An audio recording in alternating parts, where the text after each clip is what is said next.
Today is the sentencing of the defendant for the purposeful and intentional murders of Davion Flanagan and Dominic Rousseau. And in a way, it's the second time their families are gathered again to grieve. Before Mackenzie Shirilla ever hit that wall,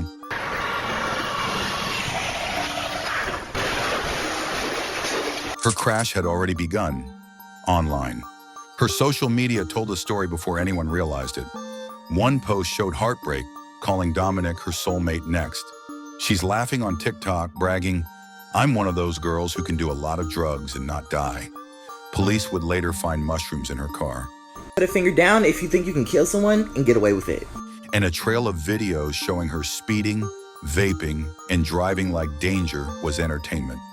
Just days before the crash, witnesses heard her threaten, "I'm going to wreck this car right now."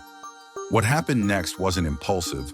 It was the final act of a teenager already spiraling between love, control, and self-destruction, all playing out in plain sight. From the very beginning, Mackenzie's case was psychological quicksand. Prosecutors said she acted with cold intent, describing her driving as controlled, deliberate, and purposeful. Judge Nancy Margaret Russo went even further, saying Mackenzie had a mission and executed it with precision.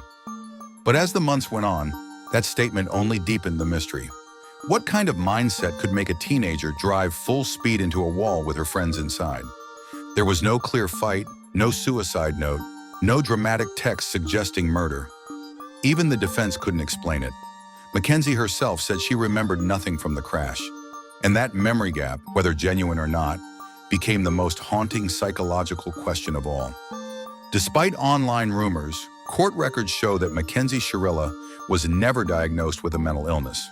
There were no psychiatric evaluations, no history of treatment, and no official claim of mental instability. Her defense didn't argue insanity or diminished capacity. They argued medicine, specifically a condition called postural orthostatic tachycardia syndrome, which affects blood flow and can cause fainting. Her parents and attorneys said it was possible Mackenzie blacked out, losing control of the car. But the data didn't back that up. The car's computer showed the accelerator was fully pressed down and the brake was never touched. Prosecutors said it wasn't the chaos of fainting, it was intent. Still, that medical explanation reflected a deeper emotional truth about this case. No one wanted to believe a 17-year-old girl could commit something so coldly intentional. If you strip away the legal arguments, what's left is the psychological terrain of adolescence, where identity, love, and emotion mix like volatile chemicals. At 17, the brain's prefrontal cortex, the part that controls judgment and impulse, is still developing. Teenagers often act on emotion before logic, particularly in relationships that feel all-consuming. Mackenzie's relationship with Dominic Rousseau was, according to friends, intense and turbulent. There were rumors of arguments, jealousy, and emotional volatility, all the ingredients of what psychologists call dyadic stress, when two young people become emotionally entangled to the point that pain in one triggers chaos in the other. Add that to the storm of teenage identity, and you can begin to see how self-destruction and control can fuse into something darker. In this light, the act might not have been premeditated murder, but rather an impulsive drive born of emotional overload, an act of control in a moment of internal collapse. After the crash, Mackenzie reportedly told police she wanted to die. That statement has been quoted in multiple reports, and it echoes a type of post-traumatic guilt seen in survivors of tragic events, especially when they cause harm to loved ones. But guilt doesn't equal intent.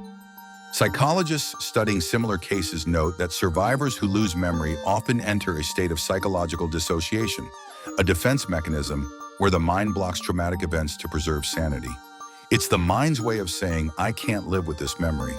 So when Mackenzie said she didn't remember pressing the gas, it could be self-protection, conscious or not.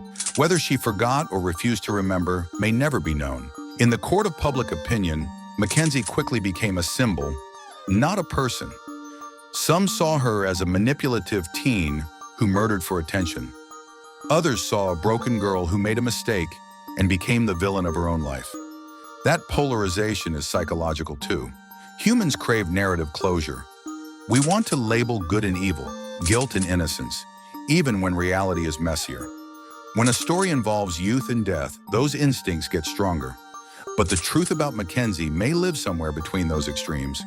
No psychologist ever called her psychopathic. No report found delusions, hallucinations, or mental illness. And yet, her behavior, speeding toward death, doesn't fit within the boundaries of rational choice. That contradiction fuels the obsession with her case. Today, Mackenzie Shirilla sits in prison, serving 2 concurrent life sentences. She'll be eligible for parole in her early 30s, the same age her brain will be fully matured, long after the impulsive years of adolescence are gone. If she ever does speak publicly, her reflections could offer a rare window into the psychology of catastrophic decision-making, the split second where emotion overtakes reason. And that's where the real story might lie. Not in crime or punishment, but in understanding what it feels like when a young person's mind fractures under emotional intensity. Until then, we're left with fragments. No diagnosis, no confession, just a crash that became a mirror, reflecting our fear of what people, even good ones, are capable of in the wrong. Mackenzie's story is less about evil than it is about the thin, invisible line between control and collapse. It's the story of a teenager who, in a single instant, turned confusion into catastrophe, and of a society desperate to explain the unexplainable. Was it an accident, a blackout, a moment of blind rage, or was it something even harder to name? The dark psychology of growing up too fast, under too much pressure, in a world that doesn't forgive mistakes anymore? Whatever the truth, one fact remains. The mind that drove that car will be forever debated, not just in courts, but in classrooms, living rooms, and in the quiet corners of our collective curiosity about why people break.